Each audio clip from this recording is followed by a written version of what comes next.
Bismillahirrahmanirrahim. Assalamualaikum warahmatullahi ta'ala wabarakatuh. Alhamdulillahi rabbil alamin. Wa afdalus salati wa atammut taslim ala sayyidina Muhammadin wa ala alihi wa sahbihi ajma'in. Subhanaka la ilma lana illa ma 'allamtana innaka antal alimul hakim. Wa la hawla wa la quwwata illa billahil aliyyil azim. Allahumma la sahla illa ma ja'altahu sahla wa anta taj'alul huzna idza syi'ta sahla. Rabbi shrah li sadri wa yassir li amri wahlul 'uqdatam min lisani yafqahu qawli. Amma ba'd. Alhamdulillah, hadirin hadirat, tuan-tuan puan-puan sidang jemaah Kampung Baru Masjid Qaryah Kampung Sungai Raya.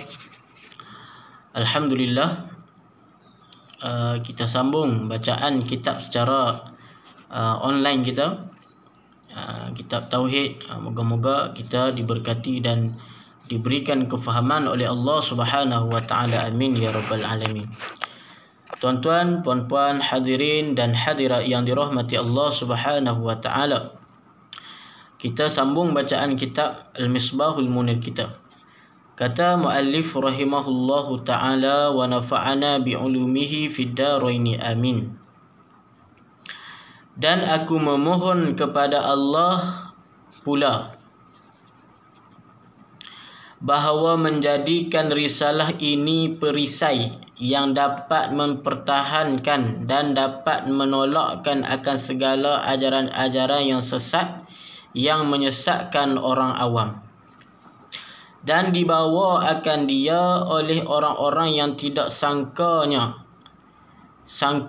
dengan jahilnya, seperti ajaran-ajaran yang mengatakan tidak wajib belajar sifat-sifat 20 yang termasyhur itu.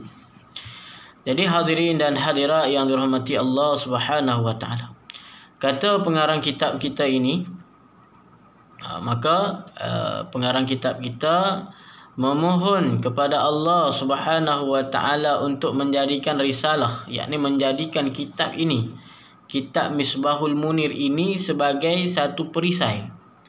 Maknanya menjadikan satu benteng yang dapat mempertahankan, khususnya di dalam akidah Ahlussunnah wal Jamaah atas jalanan Imam Abu Hasan Al-Asy'ari dan Imam Abu Mansur Al-Maturidi. Jadi menjadikan kitab ini perisai dan dapat menolakkan segala ajaran yang sesat yang menyesatkan orang awam. Juga ini adalah satu harapan daripada pengarang kitab ini. Moga-moga kitab yang dia karang ini, Al-Misbahul Munir ini, menjadi satu kitab yang dapat menolakkan segala ajaran sesat yang menyesatkan orang awam. Maksudnya orang awam bila kata mengaji kitab dia ni, insya-Allah ini menjadi satu kitab, menjadi satu senjata untuk menolak segala ajaran-ajaran yang sesat, yang menyesatkan orang awam. Mana ajaran-ajarannya? Termasuklah ajaran yang mengatakan tidak wajib belajar sifat-sifat 20 yang termasyhur itu.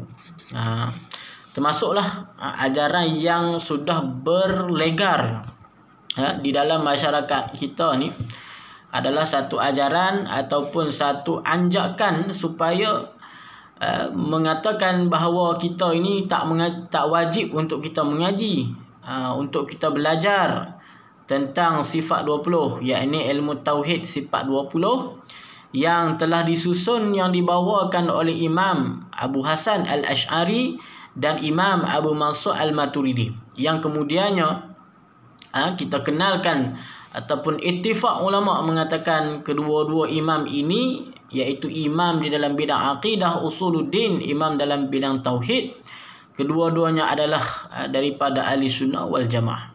Jadi bila sebutnya ahli sunnah wal jamaah, maka terkena kepada dua imam ni. Sebab tu kita kata Imam Al-Murtada Az-Zabidi di dalam kitab Ithaf As-Sadatil Muttaqin, iaitu salah satu kitab yang merupakan syarah bagi kitab Ihya Ulumuddin bagi Imam Al-Ghazali, Hujjatul Islam Al-Ghazali rahimahullahu ta'ala. Katanya, yakni kata Imam Murtada Az-Zabidi di dalam kitab Ithafnya, dia kata apa? Iza utliqa al-sunnah wal jamaah fal muradu biha al-asy'ariyah wal maturidiyah. Apabila disebutkan ahli sunnah wal jamaah, bila sebut je, lah ni ramai orang claim ahli sunnah wal jamaah. Kita puak ni pun claim kata mereka lah ahli sunnah wal jamaah yang sebenar. Ada datang pula satu puak mengatakan mereka lah ahli sunnah. Inilah yang ajaran ahli sunnah yang sebenar, ahli sunnah yang betul. Yang lain orang yang mengklaim ahli sunnah itu palsu dan sebagainya. Semua orang nak mengaku ahli sunnah wal jamaah. Tapi siapa pada hakikatnya siapakah ahli sunnah wal jamaah yang sebenar itu? Maka kata Imam Murtada Az-Zabidi dalam kitab Ithafnya, apabila disebutkan ahli sunnah, maka fal muradu biha al-asy'ariyah wal maturidiyah. Yang disebutkan, yang dikehendaki dengannya, iaitu orang-orang yang berpegang dengan mazhab Imam Abu Hasan Al-Asy'ari yang digelarkan dengan Asy'ariyah, dan orang yang berpegang dengan Imam Abu Mansur Al-Maturidi yang digelarkan dengan Al-Maturidiyah. Itulah yang kita sebut sekarang pengajian kitab Tauhid Sifat 20. Jadi kalau disebutkan ahli sunnah wal jamaah dalam tauhid, mesti dua imam ni, tak boleh lain. Dan itulah kita tengok pendirian ulama-ulama dulu pun, minal awail al mutaqaddimin, ulama-ulama dulu pun mereka berpegang dalam tauhid dua imam ni, Asy'ariyah, Maturidiyah.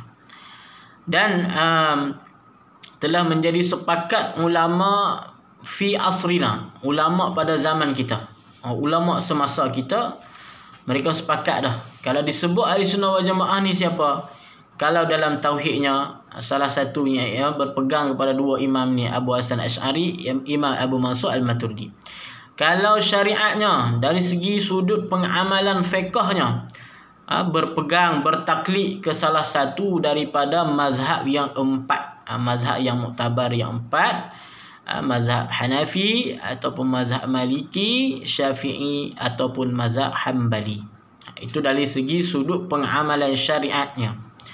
Dari sudut kerohaniannya, dari sudut ilmu tasawufnya, maka mestilah berpegang dengan salah satu daripada a'immah at-tasawuf al-mu'tabarah, daripada salah satu daripada imam-imam tasawuf yang muktabar, seperti Imam Abu Hamid Al-Ghazali, Imam Junaid Al-Baghdadi, dan imam-imam yang lain.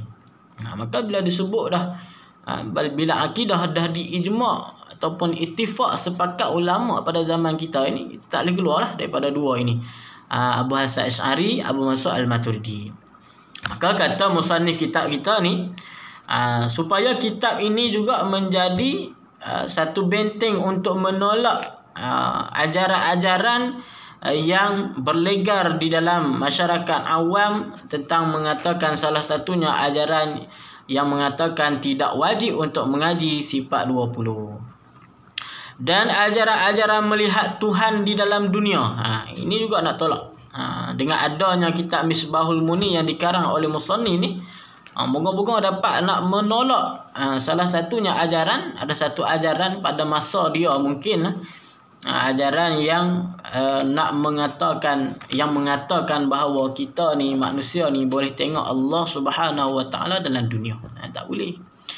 Kan? Adapun di akhirat, itu ittifaq ulama kita ahli sunnah wal jamaah, kita boleh melihat zat Allah Subhanahu Wa Taala di akhirat kelak. Kan? Jadi di dunia ni hanya seorang sahaja manusia yang pernah tengok Nabi SAW, yang pernah tengok Allah Subhanahu Wa Taala, iaitu baginda kita Nabi Muhammad sallallahu alaihi wasallam. Nabi seorang sahaja. Adapun orang lain tak pernah tengok. Hatta Nabi Musa sekalipun yang nak melihat, yang kita baca dalam sejarahnya, Nabi Musa ni minta kepada Allah Subhanahu Wa Taala nak tengok zat Allah Subhanahu Wa Taala, nak tengok. Tapi macam mana? Tak dapat juga tengok. Yang hanya Nabi Musa ni hanya mendengar sahaja kalam Allah Subhanahu Wa Taala, tapi melihat tak boleh. Tapi yang boleh melihat hanya Nabi kita sahaja, Muhammad sallallahu alaihi wasallam. Sebab memang ada riwayat daripada Ibnu Abbas, mengatakan kalau mengikut pandangan Ibnu Abbas, ketika mana peristiwa Isra dan juga Mi'raj, ketika mana Nabi SAW di-mi'rajkan ke langit dunia, untuk waktu tu nak menerima perintah sembahyang, menerima perintah sembahyang, maka ketika itu Nabi kita Muhammad sallallahu alaihi wasallam melihat Allah Subhanahu wa taala. Ini disepakat oleh kebanyakan para sahabat Nabi sallallahu alaihi wasallam. Mereka bersepakat dengan pandangan Ibnu Abbas. Ibnu Abbas mengatakan Nabi memang melihat Allah Subhanahu wa taala. Satu lagi pandangan Aisyah radhiyallahu anha. Aisyah kata Nabi tak tengok sebenarnya Allah Subhanahu wa taala. Ada khilaf sahabat. Tapi ulama-ulama kebanyakan menolak pandangan Sayyidina Aisyah radhiyallahu anha dan merajihkan pandangan yang kuat adalah pandangan yang mengatakan Nabi memang sungguh melihat Allah Subhanahu wa taala. Maka selain daripada Nabi tak ada manusia yang melihat Allah Subhanahu wa taala di dunia, tak ada. Maka kalau lah ni ada orang nak mengklaim, nak mengatakan mereka dapat melihat Allah Subhanahu wa taala, maka ajaran itu batil, ajaran yang ditolak. Maka salah satunya untuk menolak tu dengan mengaji inilah sifat 20. Jadi pengarang kitab kata moga dengan kitab ni dapat menolak salah satunya lagi ajaran melihat Allah Subhanahu wa taala di dalam dunia. Adapun melihat Allah Subhanahu wa taala di akhirat, maka itu sepakat ulama ahli sunnah wal jamaah nampak ataupun boleh kita melihat Allah Subhanahu wa taala jelas. Ya, berdasarkan hadis Nabi SAW, dalam sebuah hadis Nabi kata innakum satarawna rabbakum kama tarawna al-qamar lailatal badri. Kamu akan melihat Tuhan kamu kama tarawna al-qamar lailatal badri, sebagaimana kamu tengok bulan di malam bulan purnama.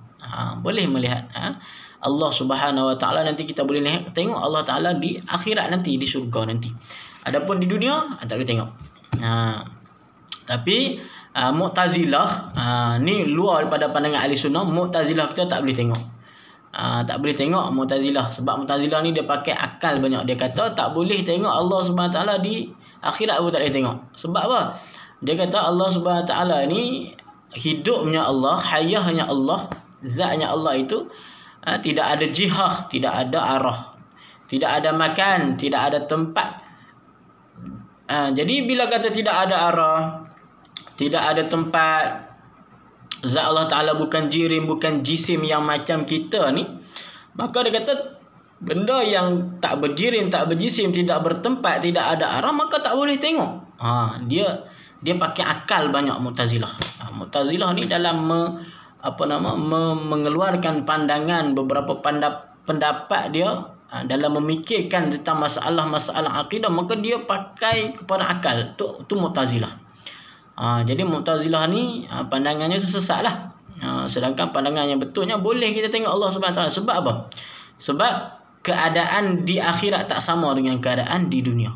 Maka di akhirat kita kata di dunia ni benda yang kita tengok tu mesti bertempat, mesti ada arah, mesti ada jisim, mesti ada jirim, mesti mengambil ruang, tahayyus bimakan, dia mengambil ruang dengan tempat. Baru benda tu boleh kita tengok. Adapun benda yang tak ada berjirim, tak ada berjisim, tidak ada arah, tidak ada tempat, maka kita tak boleh tengok. Memang betul itu di dunia. Tapi adakah di akhirat sama? Tak sama. Jadi perbandingan akhirat dengan dunia itu jauh berbeza. Maka kita tolak pandangan Mu'tazilah tadi. Sedangkan dalam hadis yang sahih pun Nabi SAW mengatakan boleh kita melihat Tuhan kita di akhirat kelak. Adapun di dunia tak boleh. Di dunia tak ada. Dan ajaran-ajaran yang memegang dengan zahir ayat mutasyabihat yang mengatakan Tuhan bertempat dan sebagainya daripada ajaran-ajaran ahli dhalalah. Ahli dhalalah ni ahli kesesatan. Jadi kata musannif lagi, dan kitabnya ini juga, bila orang mengaji kitab tauhid, kitab Misbahul Muni dia ni, moga-moga dapat juga untuk menolakkan lagi sebahagian lagi ajaran yang dhalalah, ajaran yang sesat lagi, iaitu ajaran yang memegang dengan zahir ayat mutasyabihat yang mengatakan Allah Ta'ala itu, Tuhan itu bertempat, bertangan, berjisim, berjirim dan sebagainya. Kalau kita sebut ni kumpulan ini digelarkan dengan apa? Dengan orang musyabbihah. Golongan musyabbihah, golongan yang mentajsimkan Allah Subhanahu wa taala. Sebahagian kata musyabbihah ini adalah mujassimah. Mujassimah, orang yang menjisimkan Allah Subhanahu wa taala. Kalau menurut pada Mekah, pengarang kitab Baqaratul Amani, dia kata mujassimah itu adalah golongan Wahabi. Wahabi ini sebahagiannya adalah mujassimah. Mereka itu mentajsimkan Allah Subhanahu wa taala.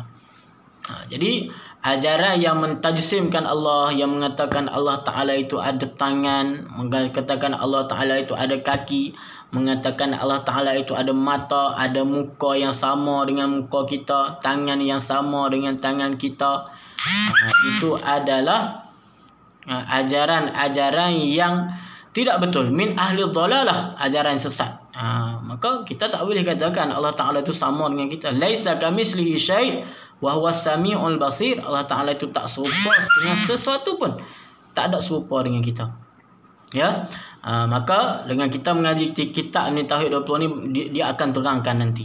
Dia ada pembahasan ayat mutasyabihat yang masyhur itulah. Kita sebutkan dengan ayat mutasyabihat. Sebab dalam Al-Quran ni, tuan-tuan dan puan-puan, dia adanya dipanggil dengan ayat muhkamat dan ayat mutasyabihat. Wallazi anzala 'alaikal kitaba minhu ayatun muhkamatun hunna ummul kitabi wa ukharu mutasyabihat. Allah Taala kata, Allah Taala turunkan di dalam Al-Quran ni ada ayat muhkamat. Hunna ummul kitab, itu yang utama, yang paling banyak tu ayat muhkamat. Wa ukharu mutasyabihat, yang selainnya itu dia panggil ayat mutasyabihat. Ayat muhkamat, ayat yang nyata, yang jelas maksudnya. Qul huwallahu ahad, misalnya kan. Katakan olehmu wahai Muhammad, Allahu ahad, Allah tu esa.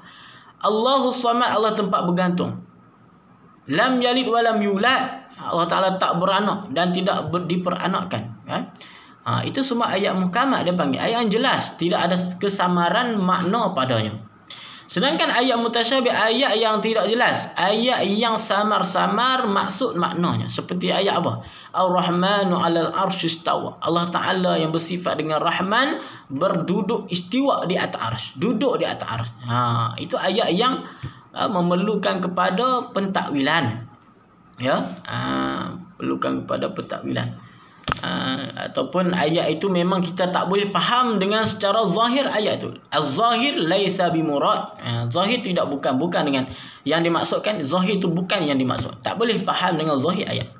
Jadi panjanglah tuan-tuan, pembahasan ayat mutasyabihat ni ada khilaf di antara ulama salaf dan di antara ulama khalaf. Bagaimana mujassimah, itu insya-Allah kita akan perincikan satu persatu pada tempatnya nanti insya-Allah taala. Jadi katanya kitabnya ini untuk menolak salah satunya orang yang berpegang kata Allah Taala itu bertempat dan sebagainya. Dan aku pohon kepada Allah Taala pula akan bahawa menjadi akan kitab ni satu simpanan yang baik bagiku dunia dan akhirat. Maka kata musannif, dia meminta doa kepada Allah Subhanahu wa taala, moga-moga dengan berkat ataupun usahanya yang untuk mengarang risalah kitab Misbahul Munir ini menjadi satu simpanan yang baik. Maksudnya menjadi satu jariah, pahala yang mengalir yang baik kepadanya. Walaupun tuan pengarang ni dah mati, dah wafat, dah meninggal dunia, tapi pahalanya masih mengalir lah. Ini maksudnya dimakbulkanlah doanya ni, Allah Ta'ala makbul dah. Sebab salah satunya amalan yang mengalir kepada kita ni adalah ilmu yuntafa'u bih, kan. Kita dah sebut dalam hadis Nabi SAW kata apa? Idza mata ibnu Adam, apabila matinya seorang manusia tu, inqata'a amaluhu illa min salas, terpotong amalannya kecuali 3 perkara. Sadaqatin jariyatin, yang pertama sedekah jariah, wal ilmin yuntafa'u bih, yang kedua ilmu yang bermanfaat, yang ketiga wa waladin salihin yad'ulah, anak yang soleh yang mendoakan baginya. Maka salah satunya ilmu yang bermanfaat. Walaupun tuan pengarang kita ni dah wafat, dah meninggal dunia lama dah, tapi kitabnya ini masih lagi orang mempelajarinya, masih lagi orang membacanya sampai sekarang. Makna kata apa? Ilmunya itu bermanfaat. Maka itu menjadi jariah, menjadi satu pahala yang berterusan walaupun dia sudah meninggal dunia. Maka kita katakan apa? Doa yang disebut oleh musannif pengarang ni dah dimakbulkan Allah Subhanahu Wa Taala. Sebab apa? Kitabnya sampai sekarang orang masih baca dan memang masyhur kitab ni dibacakan. Terutamanya kita di Malaysia ni memang masyhur kitab ni dibacakan. Fa innahu ala kulli syai'in qadir, maka sungguhnya Allah Taala di atas tiap-tiap sesuatu, ai kulli syai'in mumkin. Allah Ta'ala tiap-tiap sesuatu yang mungkin, qadir, maha kuasa. Kemudian memulai aku akan bicaraan pada risalah ini dengan mendatang aku akan beberapa huraian. Kemudian habislah muqaddimah, maka pengarang kitab kita ni, tuan musannif kita masuk untuk membicarakan permulaan daripada risalahnya. Maka berkata aku, kemudian nanti huraian yang pertama pada pengenalan agama. InsyaAllah tuan-tuan dan puan-puan, hadirin dan hadirat yang dirahmati Allah Subhanahu Wa Taala, InsyaAllah kita akan berjumpa lagi. Sekiranya dipanjangkan umur, kita berjumpa secara bersua muka InsyaAllah pada lepas Aidilfitri nanti. InsyaAllah saya mohon keampunan daripada Allah Subhanahu Wa Taala dan juga daripada tuan-tuan puan-puan. Sekiranya ada terkasar bahasa, tersalah bicara, moga-moga diampunkan oleh Allah Subhanahu Wa Taala. Aqulu qawli hadza fa astaghfirullahal azim li wa lakum. Assalamualaikum warahmatullahi wabarakatuh.